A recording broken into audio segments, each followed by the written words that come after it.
Nous revoilà de retour, les amis, sur la chaîne YouTube de l'Église de Pentecôte. Que le Seigneur vous bénisse. J'espère que voilà, vous êtes fortifiés, encouragés au travers de ce que vous pouvez écouter et voir dans les cultes, dans les études ou autres, le clip également qu'ont fait les jeunes. On espère voilà, que tout ce qui est posté sur la chaîne YouTube eh bien, vous encourage. Et je voudrais donc ce soir commencer, si vous voulez, je dirais une nouvelle étape au niveau des études. On avait vu une étude assez sommaire hein, pour connaître un petit peu les différents ministères dont. Voilà, mais à partir de ce soir, ce que je voudrais faire, c'est une étude suivie en partant de Genèse 12, une étude suivie verset après verset. Alors voilà, personne ne peut être exhaustif, mais disons, on va quand même retirer le suc de la parole. Hein, on va en retirer les enseignements principaux, verset après verset. Et donc, on va commencer à partir de Genèse 12. Hein. Voilà. Alors, j'espère que ces enseignements vont vous nourrir, vous encourager, et que vous pourrez aussi peut-être comment dire, les dispenser plus loin, apprendre des choses de la part du Saint-Esprit, au travers de la parole de Dieu, pour les dispenser plus loin. C'est là le but, bien sûr, de ces enseignements, que ce ne soit pas juste pour nous, mais que nous puissions comprendre des choses pour les amener ensuite eh bien, à la connaissance de ceux qui, justement, ne connaissent pas le Seigneur. Si vous le voulez bien, on va prier avant. Merci Seigneur pour ta parole, parce que c'est un puits sans fond, un puits de connaissance sans fond, et nous allons juste goûter un peu de cette eau, de ce puits sans fond, de cette eau pure, claire, alléluia, à laquelle nous voulons eh bien, nous abreuver. Merci pour ta parole qui est une véritable nourriture, eh bien dont nous nous nourrissons encore ce soir. Qu'elle puisse faire du bien à mes frères et sœurs qui vont écouter ta parole, et qu'elle puisse faire du bien aussi à ceux qui ne te connaissent pas, qu'au travers de ces commentaires bibliques, au travers de ce que nous verrons, Seigneur, semaine après semaine, dans ce que ta parole nous dit, ta parole nous enseigne, eh bien, ces enseignements puissent toucher et impacter toutes celles et ceux qui pourront les écouter, les visionner. Au nom de Jésus, merci pour ta parole qui peut être aujourd'hui dispensée, Seigneur, au travers des médias, au travers de YouTube, et qui peut toucher ainsi plusieurs peuples francophones, et peut-être même au-delà. Quelle grâce, Seigneur, oui, parce que nous voulons utiliser tous les moyens possibles pour divulguer la parole de Dieu. Alors aide-moi par ton Saint-Esprit à le faire de la manière la plus compréhensible qui soit, la plus claire qui soit, et la plus impactante qui soit, par la puissance du Saint-Esprit. Amen, amen, amen. Voilà, sans plus tarder, nous allons dans Genèse. Alors vous allez voir qu'on ne va pas aller bien loin dans la lecture de Genèse 12, puisque nous allons nous arrêter sur un seul mot, c'est-à-dire le premier mot de Genèse 12. Genèse 12, verset 1er, « L'Éternel dit à Abraham, va-t'en de ton pays, de ta patrie et de la maison de ton père, dans le pays que je te montrerai. Je ferai de toi une grande nation, et je te bénirai. Je rendrai ton nom grand, et tu seras une source de bénédiction. Je bénirai ceux qui te béniront, et je maudirai ceux qui te maudiront, et toutes les familles de la terre seront bénies en toi. » Abraham partit comme l'Éternel le lui avait dit. Amen. L'Éternel dit à Abraham. Nous allons nous arrêter sur ce premier mot de Genèse 12, l'Éternel. Alors, nous sommes dans le livre des commencements, la Genèse est le livre des commencements, et vous savez que Dieu a plusieurs noms. Dieu est le même, mais on l'appelle de plusieurs noms, comme on le verra au fur et à mesure que l'on avancera dans la Genèse et dans la parole de Dieu. Hein? On sait, par exemple, qu'il peut s'appeler Yahvé-Jiré, l'Éternel guérit. Hein? On sait également eh bien, qu'il a simplement le nom Dieu, comme on va voir. On sait aussi qu'il a par exemple le nom du Dieu Tout-Puissant, El Shaddai, etc., etc., etc. Donc, les qualificatifs, hein, les noms que l'on utilise, qui sont utilisés dans la parole de Dieu, pour nous parler de ce Dieu vivant et vrai, de ce Dieu unique, nous révèlent quelque chose de la personnalité de Dieu et de sa relation, de sa communion avec les êtres humains que nous sommes. Alors ici, voyez, il est dit l'Éternel, dit à Abraham. Ce n'est pas dit Dieu, dit à Abraham. Bien sûr que c'est Dieu. Mais pourquoi c'est l'Éternel? On va le voir. Donc, si vous avez déjà lu la Bible, vous savez que le premier verset de la Genèse commence comme ceci. Au commencement, Dieu créa les cieux et la terre. Genèse 1, verset 1. Au commencement, Dieu créa les cieux et la terre. Au commencement, Dieu. Donc Dieu, c'est connu bien sûr dans la tradition juive, c'est connu dans le judaïsme, puisque le christianisme est, on peut dire, l'accomplissement du véritable judaïsme. Jésus a dit qu'il n'est pas venu abolir la loi, c'est-à-dire l'Ancien Testament, mais il est venu pour accomplir la loi. Le Nouveau Testament est l'accomplissement de l'Ancien, de ce qu'on appelle l'Ancien. La Nouvelle Alliance est l'accomplissement de l'Ancienne Alliance. Et ce que nous apprend donc la Genèse, c'est la manière dont Dieu s'est révélé progressivement aux hommes, au travers des différents noms que le Saint-Esprit donc a poussé Moïse à écrire dans la Genèse, et puis dans la loi. Les différents noms de Dieu nous révèlent différents aspects de sa personnalité et nous dit également beaucoup de choses sur sa communion qu'il a entrepris, qu'il a voulu ensuite, bien sûr, entretenir et nourrir avec les hommes que nous sommes. Et c'est ça qui est extraordinaire avec la Genèse. C'est pas juste le livre des commencements. Il est vrai que ça nous parle de ce Dieu créateur de toutes choses. Genèse 1:1, Dieu créa les cieux et la terre.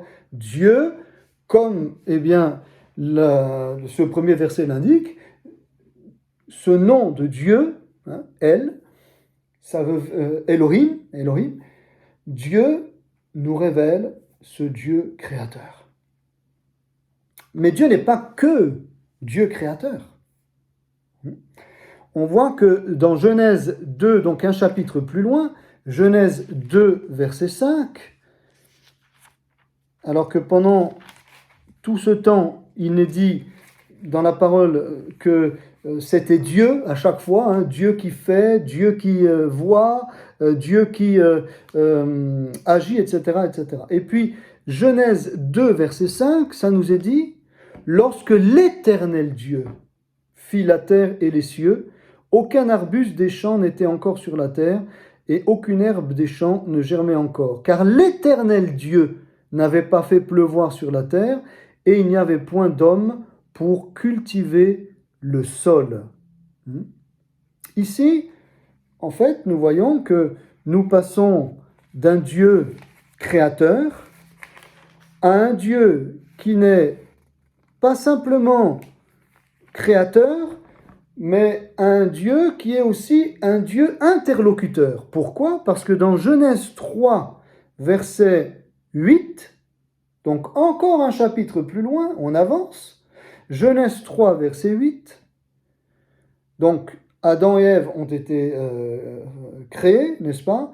Et puis, nous connaissons tous cet épisode de ce fruit défendu, de cet arbre, de la connaissance du bien et du mal, pour lequel Dieu leur avait dit de ne pas y toucher, et eux, ils ont désobéi, la femme et puis l'homme ont désobéi, et c'est ainsi que le péché est entré dans l'humanité, dans ce qui va ensuite être l'humanité, c'est-à-dire dans Ève et dans Adam, eux qui ont porté l'humanité en puissance, j'ai envie de dire. Ils portaient en eux l'humanité à venir. Alors ils ont péché, leurs yeux se sont ouverts et ils ont connu qu'ils étaient nus.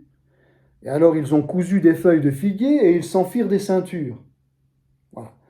Et la Bible nous dit au verset 8, Genèse 3, 8, « Alors ils entendirent la voix de l'Éternel Dieu qui parcourait le jardin vers le soir, et l'homme et sa femme se cachèrent loin de la face de l'Éternel Dieu, au milieu des arbres du jardin. » Vous voyez, l'Éternel Dieu. C'est plus juste Dieu maintenant, c'est l'Éternel Dieu.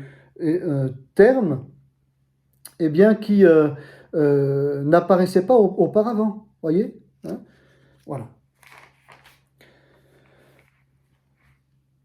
Et puis, l'Éternel Dieu appela l'homme et lui dit, « Où es-tu » Il répondit, « J'ai entendu ta voix dans le jardin et j'ai eu peur parce que je suis nu et je me suis caché. » Et l'Éternel Dieu dit, « Qui t'a appris que tu es nu? Est-ce que tu as mangé de l'arbre dont je t'avais défendu de manger ?» L'homme répondit, « La femme que tu as mise auprès de moi m'a donné de l'arbre et j'en ai mangé. » Et l'Éternel Dieu dit à la femme, « Pourquoi as-tu fait cela ?» La femme répondit, « Le serpent m'a séduite et j'en ai mangé. » L'Éternel Dieu dit au serpent, etc., etc., etc. L'Éternel Dieu. Donc on voit qu'on passe d'un Dieu créateur à un Dieu interlocuteur. Un Dieu donc qui va être l'interlocuteur de l'homme. Il va parler, il va commencer à entretenir, n'est-ce pas, une communion avec l'homme. Voilà, il va parler avec l'homme qu'il a créé. C'est le début, c'est le début. Mais Dieu avait prévu beaucoup plus que cela. Dieu n'avait pas simplement voulu être un interlocuteur, mais Dieu avait prévu être, eh bien, un interlocuteur intime, n'est-ce pas? Un interlocuteur intime avec lequel l'homme, eh bien, pouvait, voyez, communiquer. Alors, pourquoi je vous dis ça? Parce qu'au travers de deux autres hommes avant de voir Abraham, et puis je terminerai en vous posant 3 questions, nous voyons que Dieu a essayé d'entrer en communication, d'entrer en communion avec l'homme, et on voit par exemple dans Genèse 4, n'est-ce pas? À partir du verset 1er, Adam connut Ève, sa femme, elle conçut et enfanta Caïn, et elle dit, « J'ai acquis un homme de par l'Éternel. » Donc maintenant, à partir de là, à partir de Genèse 4, il est question uniquement de l'Éternel. Genèse 1, c'était Dieu. Genèse 2, l'Éternel Dieu. Genèse 4, l'Éternel. Ça ne veut pas dire que le nom de Dieu ne va plus être nommé après, mais c'est la première fois où ici il est question uniquement de l'Éternel. Et vous savez qu'il n'y a pas de ces détails insignifiants dans la Bible, ça n'existe pas. La Bible nous révèle avec précision la volonté de Dieu, et chaque mot a été pesé par le Saint-Esprit et communiqué ensuite, ici en l'occurrence à Moïse, pour que soit transcrite dans les moindres détails et avec précision la volonté de Dieu pour les hommes. Donc Dieu, l'Éternel Dieu, et maintenant l'Éternel. L'Éternel, c'est un nom qui nous parle de communion entre ce Dieu créateur et nous autres, les humains et les hommes. Elle enfanta encore son frère Abel, Genèse 4, 2. Abel fut berger et Caïn fut laboureur. Au bout de quelque temps, Caïn fit à l'Éternel, voyez, plus l'Éternel Dieu ou Dieu, l'Éternel, une offrande des fruits de la terre. Et Abel, de son côté, en fit une des premiers-nés de son troupeau et de leur graisse. L'Éternel, ça fait déjà 3 fois maintenant, l'Éternel porta un regard favorable sur Abel et sur son offrande, mais il ne porta pas un regard favorable sur Caïn et sur son offrande. Caïn fut très irrité et son visage fut abattu. Et l'Éternel, 4 fois, dit à Caïn, « Pourquoi es-tu irrité et pourquoi ton visage est-il abattu? Certainement, si tu agis bien, tu relèveras ton visage.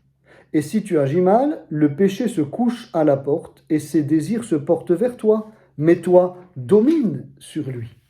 Cependant, Caïn adressa la parole à son frère Abel, mais comme ils étaient dans les champs, Caïn se jeta sur son frère Abel et le tua.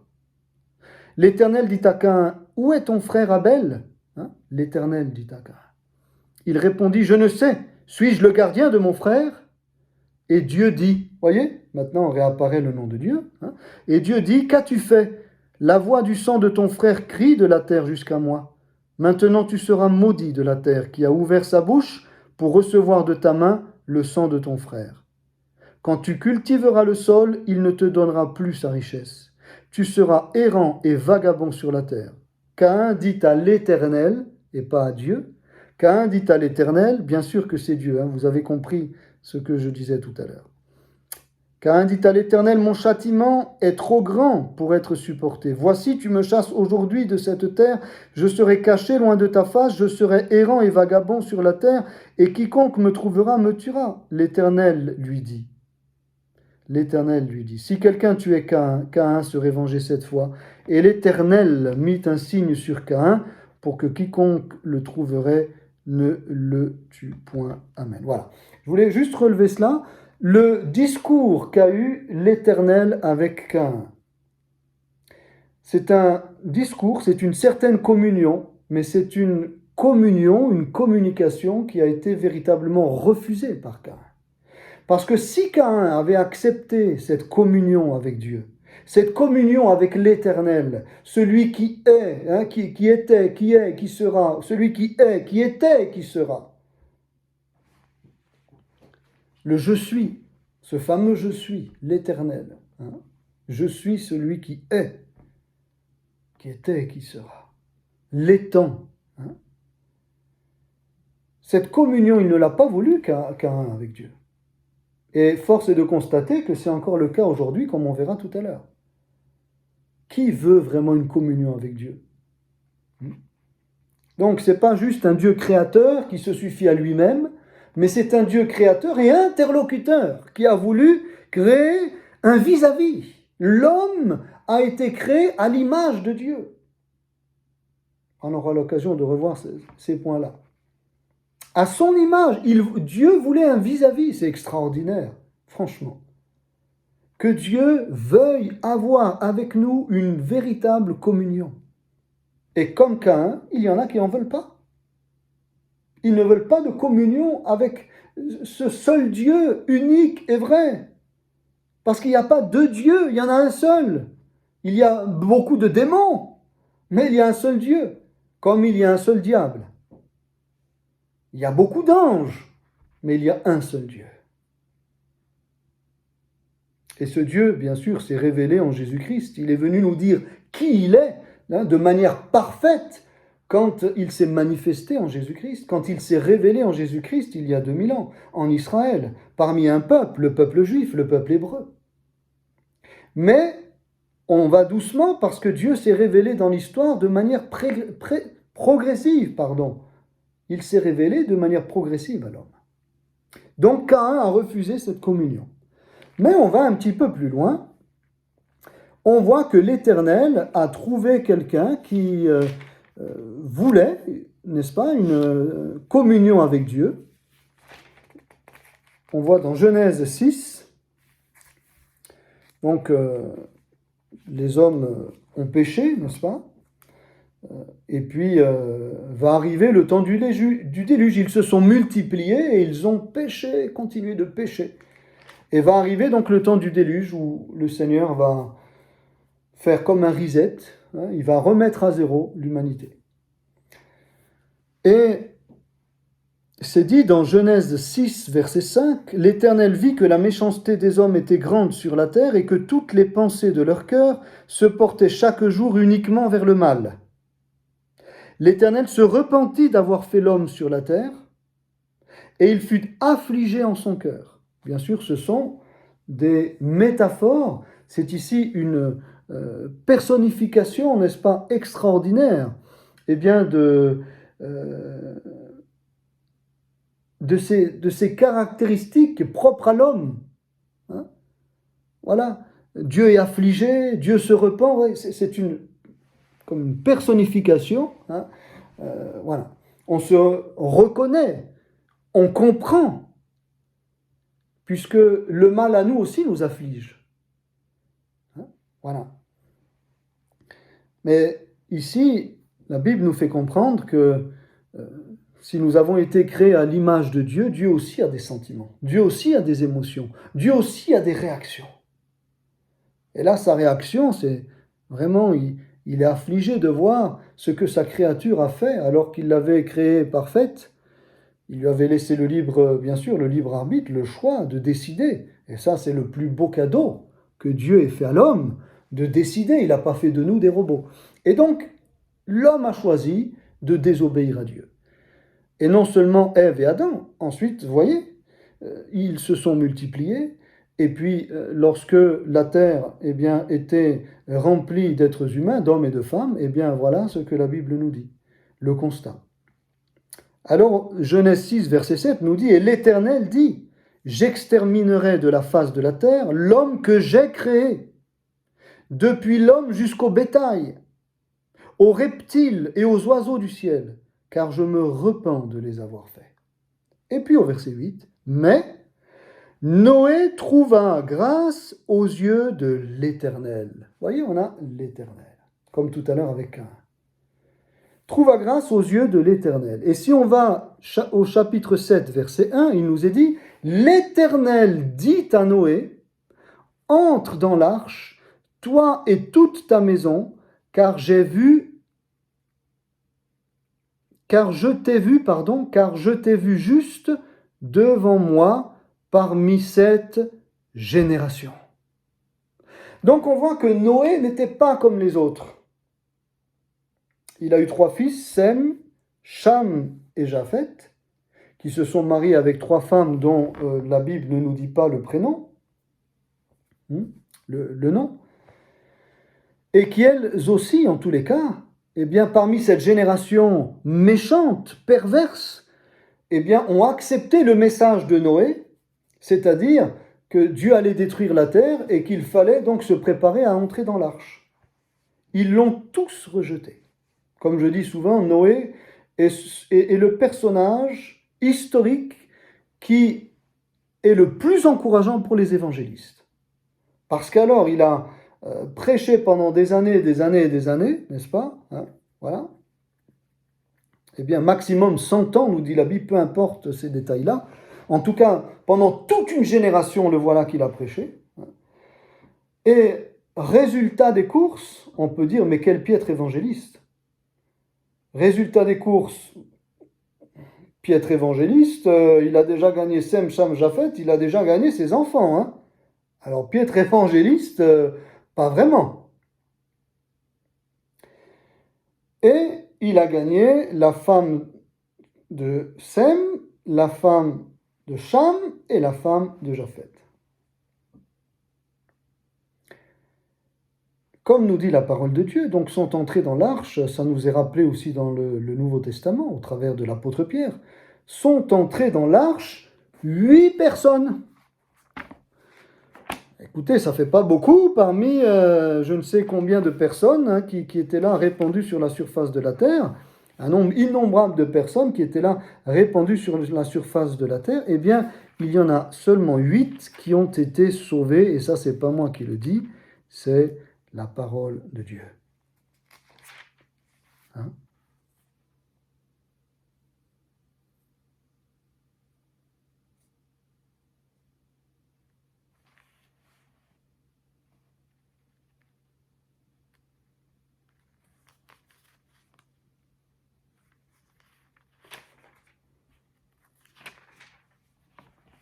Je lis dans 1 Pierre chapitre 3, 1 Pierre chapitre 3, verset 18. « Christ aussi a souffert une fois pour les péchés, lui juste pour des injustes, afin de nous amener à Dieu. Il a été mis à mort quant à la chair et rendu vivant quant à l'esprit, dans lequel aussi il est allé prêcher aux esprits en prison, qui autrefois avaient été incrédules lorsque la patience de Dieu se prolongeait, au jour de Noé, pendant la construction de l'arche, dans laquelle un petit nombre de personnes, c'est-à-dire 8, furent sauvées à travers l'eau.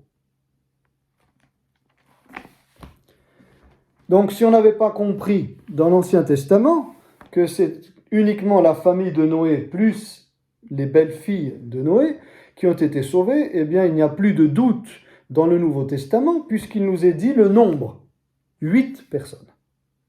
Noé, sa femme, Sem, Cham, Japheth, ça fait 5, la femme de Sem, la femme de Japheth, la femme de Cham et la femme de Japheth. 8 personnes.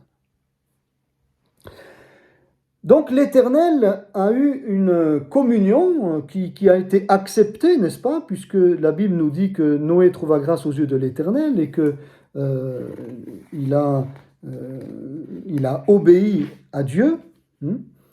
Et donc, il nous est dit, même au chapitre 9, versets 16 et 17, « L'arc sera dans la nue, et je le regarderai pour me souvenir de l'alliance perpétuelle entre Dieu et tous les êtres vivants, de toute chair qui est sur la terre. Et Dieu dit à Noé, tel est le signe de l'alliance que j'établis entre moi et toute chair qui est sur la terre. » Voilà. Donc l'alliance qu'il a faite, que l'Éternel a faite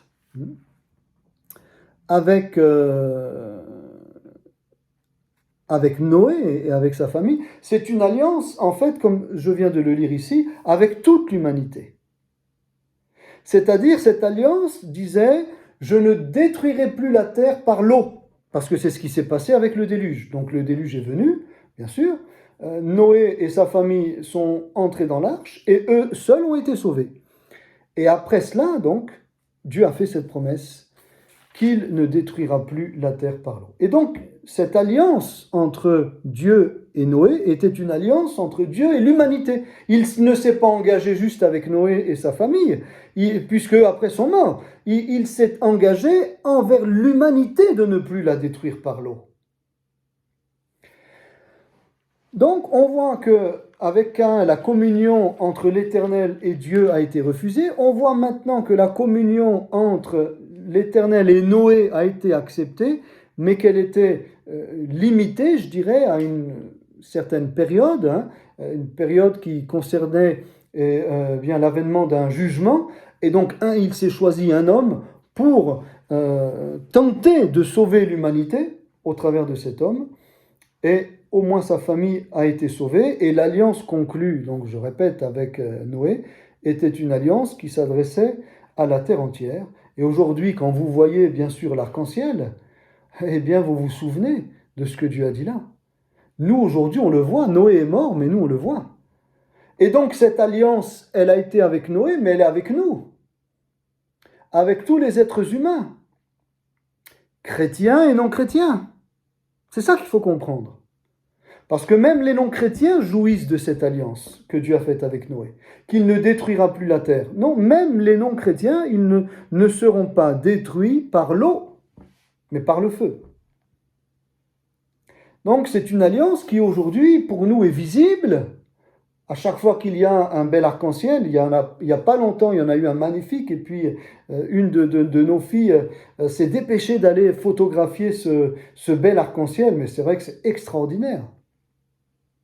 De voir comment, eh bien, entre les reflets du soleil qui frappent les gouttes d'eau, tout ça c'est invisible pour nous. Eh bien, la lumière, n'est-ce pas, est reflétée, la réfraction de la lumière au travers de chaque gouttelette d'eau, eh bien, forme ces magnifiques couleurs de l'arc-en-ciel. Alors on va dire, oui, mais c'est la nature. Oui, mais c'est Dieu qui a voulu. C'est Dieu qui a voulu cela, la réfraction de la lumière, c'est Dieu qui l'a permis, ce phénomène physique, n'est-ce pas? C'est Dieu qui l'a permis.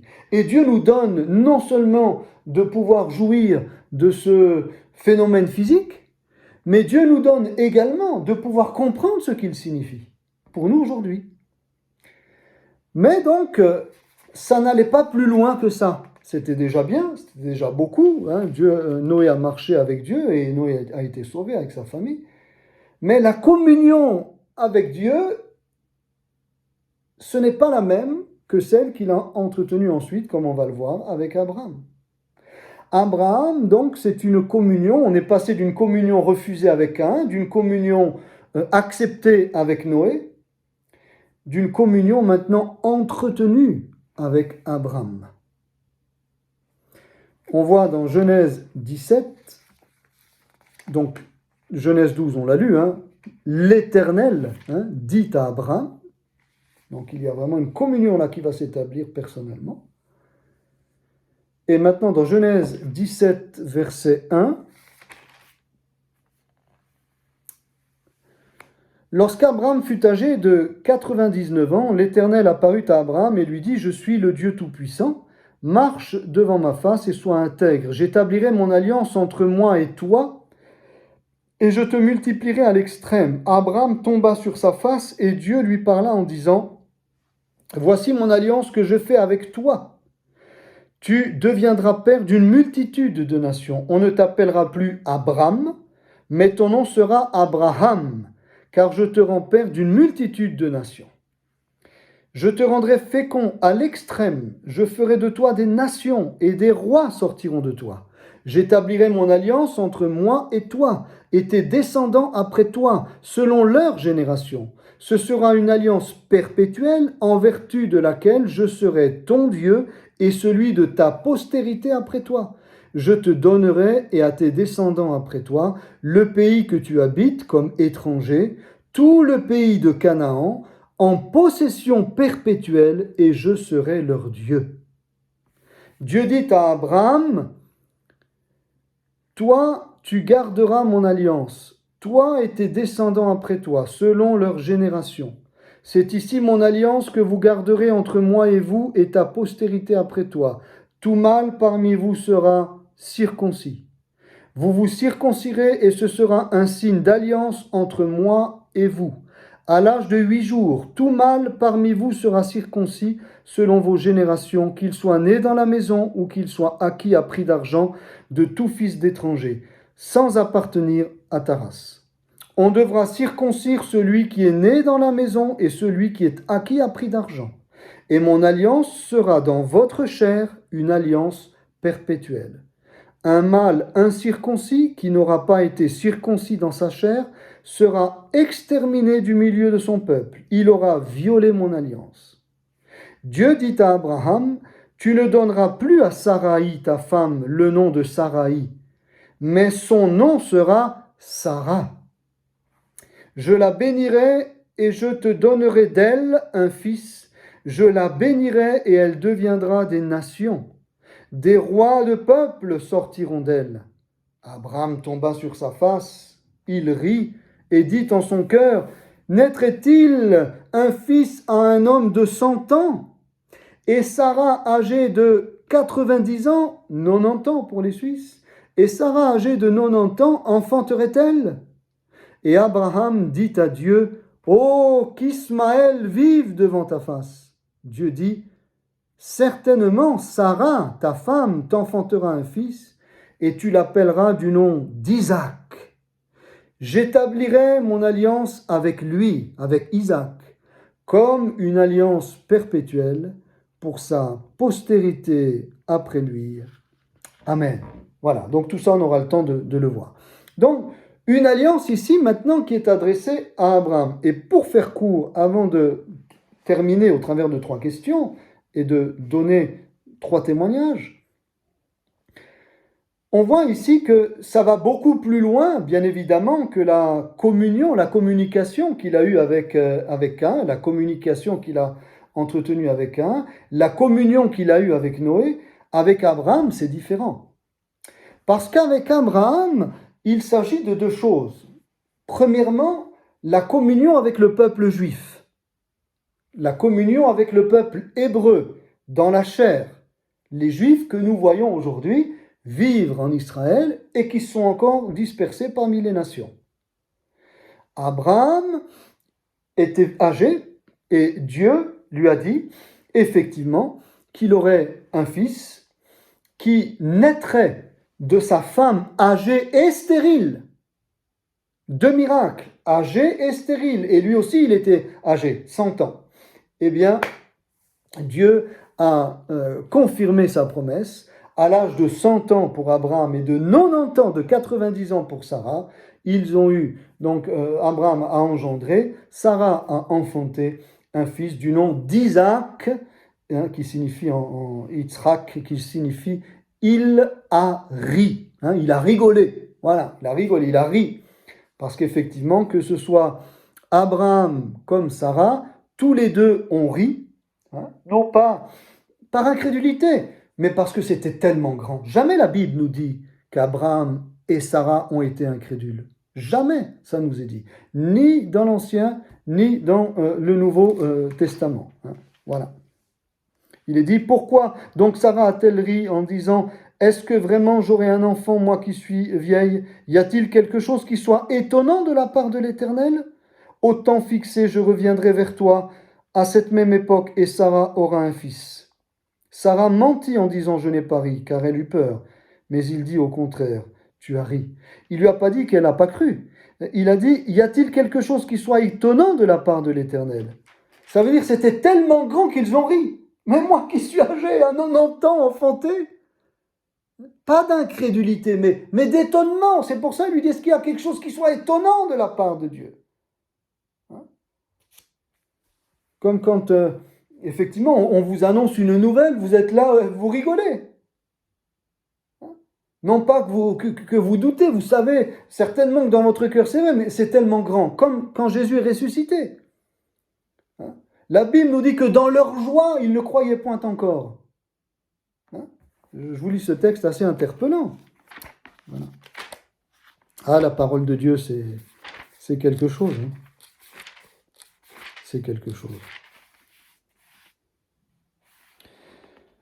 Jésus ressuscite donc, est ressuscité, il va se présenter à ses disciples, hein, voilà, alors qu'ils sont réunis ensemble. Tandis qu'il parlait de la sorte, Jésus lui-même se présenta au milieu d'eux et leur dit « La paix soit avec vous ». Saisis de frayeur et d'épouvante, ils croyaient voir un esprit. Mais Jésus leur dit « Pourquoi êtes-vous troublés? Et pourquoi pareille pensée s'élève-t-elle dans vos cœurs? Voyez mes mains et mes pieds, c'est bien moi. Touchez-moi et voyez, un esprit n'a ni chair ni os, comme vous voyez que j'ai. » Et en disant cela, il leur montra ses mains et ses pieds. Comme dans leur joie, ils ne croyaient point encore, et qu'ils étaient dans l'étonnement, pas dans l'incrédulité, dans l'étonnement, il leur dit, « Avez-vous ici quelque chose à manger ?» Ils lui présentèrent du poisson rôti et un rayon de miel. Un régal, hein, un régal. Si jamais vous n'avez pas goûté, je vous conseille. Jésus en prit et il en mangea devant eux. Hein? Voilà. Et ensuite, il explique que c'était l'accomplissement des Écritures. Vous voyez? Donc, dans notre joie, on peut être tellement dans l'étonnement de ce qui nous arrive. Hein? Voilà. Eh bien, c'est cette attitude-là que et Abraham et Sarah ont eu. Je ferme la parenthèse. Donc, Abraham avait une communion qu'il a entretenue, bien sûr, avec Dieu durant toute sa vie. Il y a eu des hauts et des bas dans sa vie. Comme on le verra, Abraham, il a fait parfois des mauvais choix, mais à chaque fois, il revenait vers Dieu. Et grâce à cette communion qu'il avait accepté d'établir avec Dieu, pas que Dieu avait établi avec lui, parce que Dieu n'établit pas une communion si nous ne la voulons pas. Jésus ne nous imposera jamais, aujourd'hui, hein, voilà, puisqu'on sait maintenant qui est ce véritable Dieu, il s'est manifesté en Jésus. Jésus ne nous imposera jamais une communion, il nous la proposera et peut-être il reviendra à de multiples reprises pour que nous entrions dans cette communion pour notre bien et pour le salut de notre âme, pour le salut éternel, parce qu'il en va de notre éternité. Cette communion que nous établissons avec Dieu, c'est pas juste sur la terre, c'est pour qu'éternellement nous soyons près de lui, alléluia, pour qu'éternellement nous soyons avec lui, alléluia. Il est allé nous préparer une place, il est dit dans l'évangile de Jean. Je m'en vais vous préparer une place afin que là où je suis, vous y soyez aussi. Alléluia, gloire à Dieu. Et oui, le jour où nous allons mourir, nous autres, les chrétiens, le jour où notre cœur va arrêter de battre, et que notre corps sera conduit en terre, eh bien, notre âme, elle partira directement auprès de Dieu. Donc c'est une communion entretenue ici-bas et qui continuera d'être entretenue là-haut. Alors Abraham a goûté véritablement maintenant à une communion beaucoup plus profonde que celle qu'a eu Noé, j'en parle même pas avec Caïn, ou qu'a entretenu Abel, ou qu'ont connu Adam et Ève. Hein. Eh bien, alors même si au début, effectivement, avant la chute, ça c'était vraiment une communion parfaite. Hein. Mais après la chute, et la chute est arrivée, eh bien là, pour tout casser, n'est-ce pas? Eh bien, ce n'était plus du tout la même chose. Donc on est passé de Dieu à l'éternel Dieu, Dieu créateur et Dieu interlocuteur, à l'éternel, un véritable Dieu interlocuteur intime, intime, alléluia, intime. Et on le verra comment Abraham a pu entretenir cette relation avec Dieu dans toutes ses pérénigrations, dans tous ces moments difficiles qu'il a traversés avec son épouse, avec aussi avec Lot, et puis après avec Isaac, avec Ismaël, n'est-ce pas, etc. C'est passionnant, c'est passionnant. Et surtout que c'est historique, puisqu'aujourd'hui nous voyons le peuple juif, que Dieu le bénisse, le peuple hébreu qui vit en Israël, et vous voyez donc ce que je disais, qu'il a Dieu a entretenu cette relation avec Abraham, le père des Hébreux, le père des Juifs, hein, puisqu'il leur a donné cette terre, on l'a lu tout à l'heure. Hein, la terre de Canaan qui correspond aujourd'hui sur la carte à Israël et encore, hein, c'est plus grand que le territoire bien sûr qu'ont aujourd'hui les Juifs. Donc ce n'est pas les Juifs qui ont choisi la terre. Ce n'est pas le peuple hébreu qui a choisi la terre ou qui a conquis cette terre en se disant « Bon, on va choisir cette terre, on va s'installer là, et puis les habitants qui sont là, on va les chasser de notre propre chef parce qu'on le veut comme cela. » Pas du tout, pas du tout. Bon, écoutez, je le relis juste parce que c'est quand même un point important. Mais, vous voyez, Genèse 12, verset 6, Genèse 12, 6, Abraham parcourut le pays jusqu'au lieu nommé Sichem, jusqu'aux chênes de Morée. Les Cananéens étaient alors dans le pays. L'Éternel apparut à Abraham et dit, je donnerai ce pays à ta postérité. Voilà, etc., etc. Hein. Il le transporta de là vers la montagne, à l'orient de Béthel, qui existe encore aujourd'hui, et il dressa ses tentes ayant Béthel à l'occident et Haï à l'orient. Il bâtit encore là un autel à l'Éternel et il invoqua le nom de l'Éternel.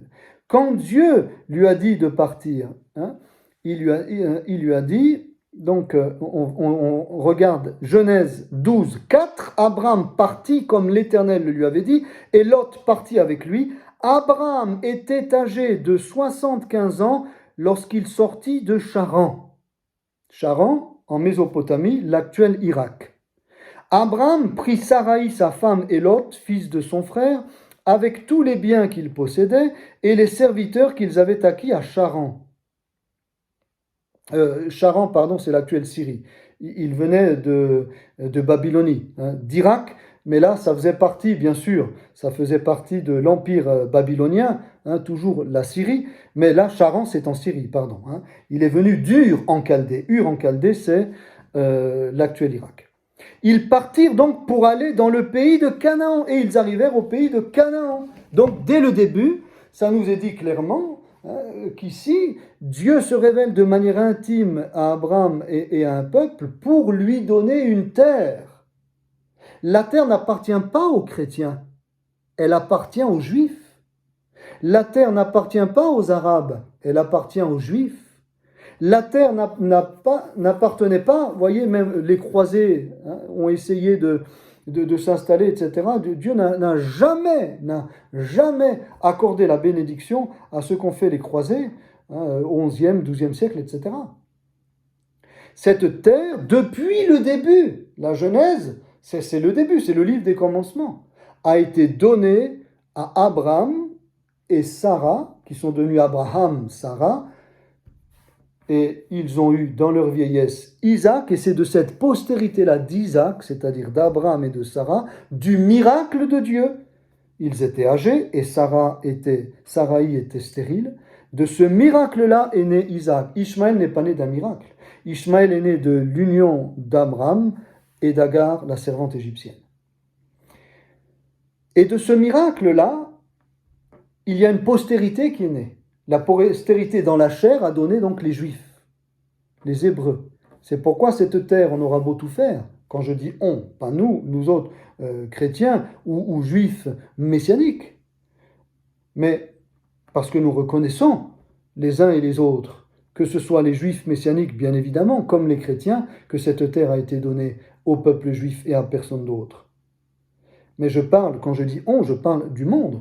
On ne veut pas reconnaître cela, mais ça c'est autre chose. Et ceux qui contredisent la volonté de Dieu, le choix de Dieu, c'est à Dieu lui-même en fait qu'ils ont affaire, qu'ils auront affaire. On aura occasion de parler de ces choses-là plus loin. Mais donc, cette communion, elle est avant tout avec le peuple juif, mais aussi, par extension, avec les chrétiens. Puisque Abraham est non seulement le père des Juifs, mais il est également le père des chrétiens. Le père des chrétiens. Et par l'intermédiaire d'Agar, il est le père du fils de l'esclave, comme Paul le dit aux Galates, mais qui, eux, n'ont pas eu une alliance concrète, spirituelle, qui aille de pair avec le Messie d'Israël et qui aille de pair avec le véritable Dieu, comme on le verra plus loin. Donc, Abraham, ses enfants, spirituellement parlant, ce sont les chrétiens et, bien sûr, les Juifs qui ont reconnu Jésus comme le Messie. Mais Abraham, dans la chair, ses enfants, ce sont les Juifs et ce sont aussi les Arabes.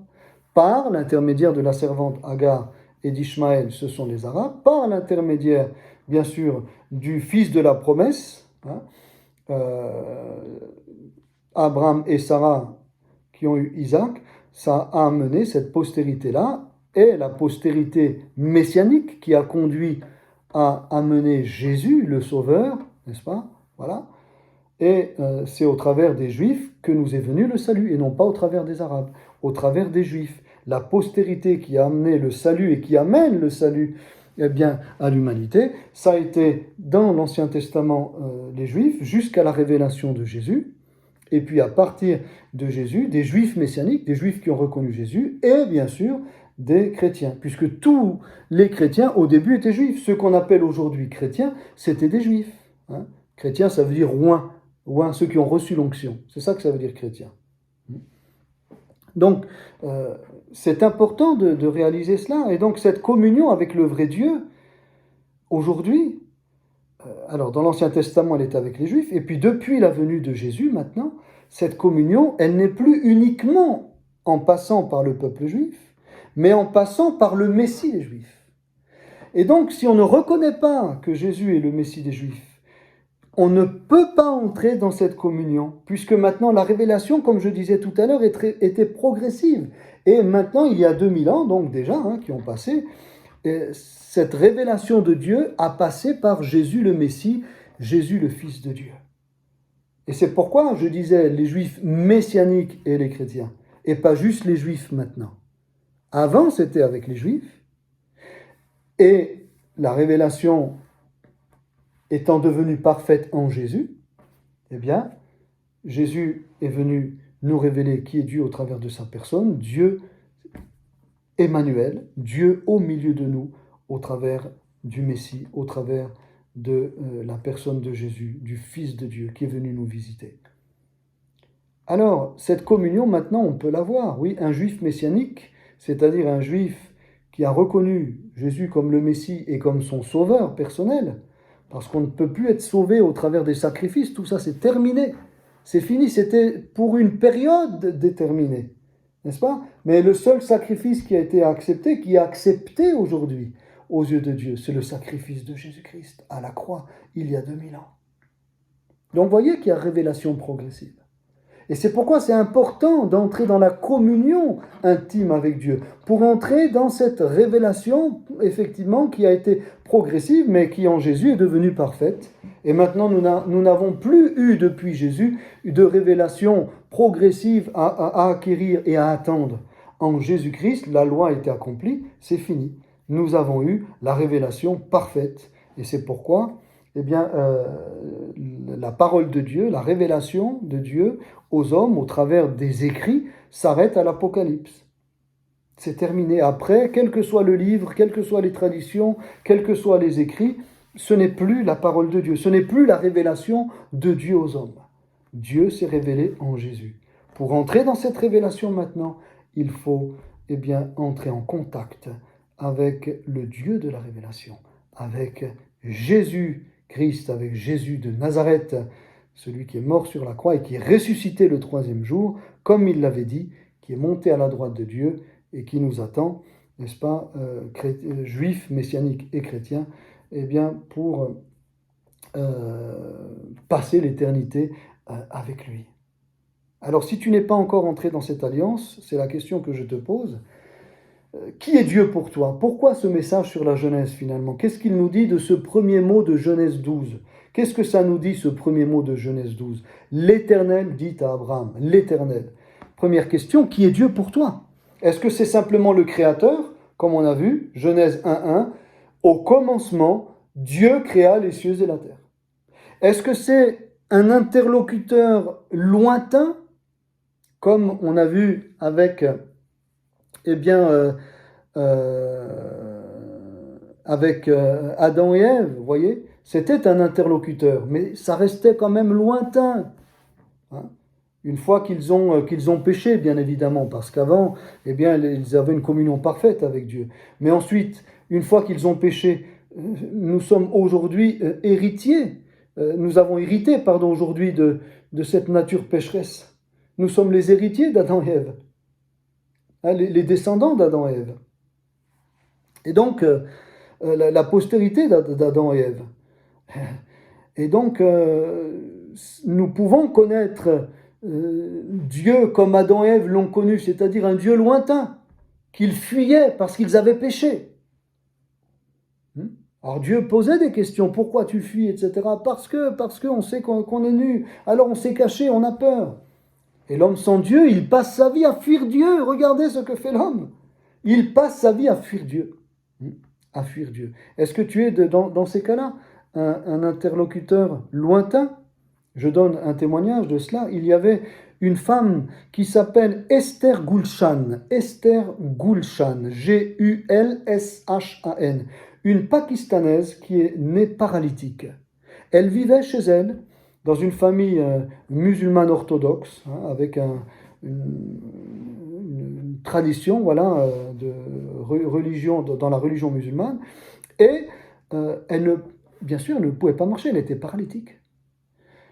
Et puis elle lisait le Coran et elle voyait que dans le Coran, c'est des quelques passages où il est question de guérison, etc. Eh bien, elle s'est adressée à Jésus. Issa, comme c'est dit dans le Coran.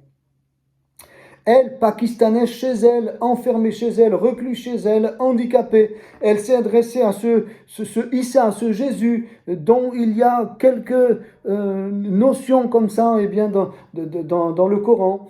Et puis elle a dit, si tu existes, et si tu fais des miracles, eh bien révèle-toi à moi, guéris-moi.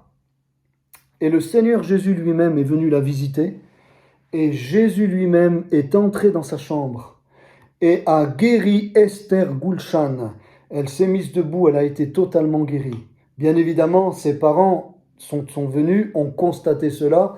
Ça a été quelque chose d'extraordinaire, d'incroyable. Vous pouvez lire son livre qui s'appelle « Dieu était si lointain ». Dieu était si lointain, Esther Gulshan.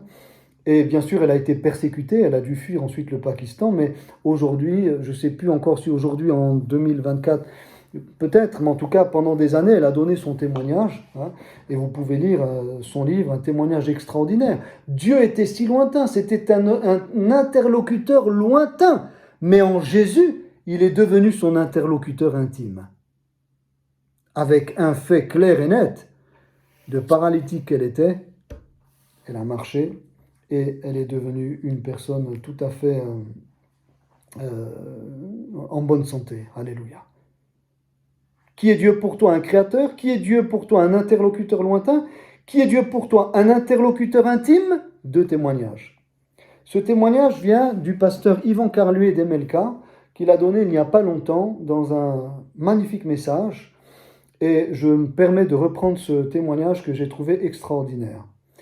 C'est une sœur brésilienne qui était pauvre et elle avait vraiment plus rien quoi, hein, pour aller faire ses courses. Mais Dieu lui a parlé. Alors elle connaît ce Dieu intime en Jésus-Christ, qui s'est révélé en Jésus. Elle le connaît. Et Dieu lui a dit, va faire les courses. Le Seigneur Jésus lui a dit, va faire les courses. Et puis elle avait rien, elle n'avait pas de quoi payer. Et elle est allée. Et puis, voilà qu'elle prend son caddie. Au moment où elle rentre dans le supermarché, elle entend encore la voix du Seigneur lui dire, aujourd'hui, c'est moi qui régale. Aujourd'hui, c'est moi qui va prendre soin de toi. Aujourd'hui, c'est moi qui paye. Hein. Aujourd'hui, c'est moi qui m'occupe de tout. Et c'était fort dans son cœur. Il faut avoir une communion intime, dite, pour entendre Dieu comme ça vous parler, n'est-ce pas? Et elle va, bien sûr, elle va faire ses courses. Et alors qu'elle fait ses courses, eh bien, elle remplit le caddie. Hein. Alors, de viande, de tout ce qu'il faut. Hein. Voilà, elle remplit le caddie pour elle et sa famille. Et puis, voilà qu'au moment où elle arrive à la caisse, eh bien, c'est l'heure, hein, c'est midi, et donc la personne lui dit, bien voilà, moi je ferme, je vais aller à ma pause, vous avez la caisse numéro 5 ou la caisse numéro 7, mais la caisse numéro 6, c'est arrêté. Et Dieu lui avait dit, troisième chose que Dieu lui a dit, donc va faire tes courses. Deuxièmement, c'est moi qui régale aujourd'hui. Troisièmement, Dieu lui a dit, Jésus lui a parlé dans son cœur, et lui a dit, va à la caisse 6. Tu te présentes à la caisse 6. Et c'est justement là où la personne devait prendre sa pause. Et elle a dit, moi je reviens à 1h moins le quart, dans 3 quarts d'heure. Elle a dit, très bien, j'attendrai. L'autre, elle n'en revenait pas. La commerçante n'en revenait pas. Elle est partie à sa pause. La voilà qui revient à 3 quarts d'heure plus tard. Elle lui dit, vous êtes encore là, vous? Oui. Elle avait attendu, elle avait foi. Elle savait que son Dieu ne pouvait pas lui mentir. Il faut avoir une communion avec Dieu hein, pour pouvoir faire ça. Hein. Un caddie tout plein, vous n'avez pas d'argent, et Dieu vous dit, va là-bas, c'est moi qui paye. Dieu te dit, c'est moi qui paye, et va à la caisse 6 te présenter là. Et puis la personne, elle part en pause. Il faut vraiment connaître Dieu de manière intime. Hein. Eh bien, elle revient, et au moment donc, où elle commence à mettre la marchandise sur le tapis roulant hein, pour payer, eh bien là, elle s'adresse au Seigneur, elle dit, Père, maintenant c'est toi, hein, parce que là, maintenant c'est toi. Et pendant qu'elle fait cela, pendant qu'elle met eh bien, ses courses sur le tapis, eh bien voilà que résonne une voix au haut-parleur dans le supermarché qui dit, aujourd'hui, donc tel magasin faisait un cadeau exceptionnel aux habitués, n'est-ce pas? Et aujourd'hui, donc ils offraient un caddie gratuitement, hein, un caddie gratuit. C'était offert par l'entreprise, quoi, hein, par le supermarché, eh bien en question. Et alors là, je ne vous dis pas, imaginez-vous cette sœur, ah Seigneur, merci, de toute façon tu ne pouvais pas me mentir. Et effectivement, voyez, Dieu l'a béni, elle a pu ainsi avoir son caddie gratuit, comme le Seigneur le lui avait dit. Un interlocuteur intime. Je termine avec un témoignage personnel que certains connaissent déjà, mais certainement d'autres n'ont pas entendu. Peu importe, en tout cas, on aime aussi parler de choses qui sont personnelles. Notre venue en Suisse avait quelque chose de particulier. Et le Seigneur avait parlé à ma femme nous avions déjà eu, bien sûr, à cœur d'aller en Suisse, mais Dieu avait été très, très précis. Et dans cette vision que Dieu a accordée à ma femme, Dieu lui avait dit, vous irez donc en Suisse dans un bâtiment qui a 4 étages. 4 étages. Vous serez au 4e. L'appartement que vous allez prendre sera en réparation au moment où vous allez arriver. Et il sera face à une montagne. Alors, vous voyez, ça fait quand même pas mal de points. Fort de cette parole intime que Dieu nous avait donnée. Mon épouse est allée, et puis lorsqu'elle a fait ses demandes auprès des agences en Suisse, plusieurs ont dit, mais madame, écoutez, vous n'avez pas de certificat parce qu'on avait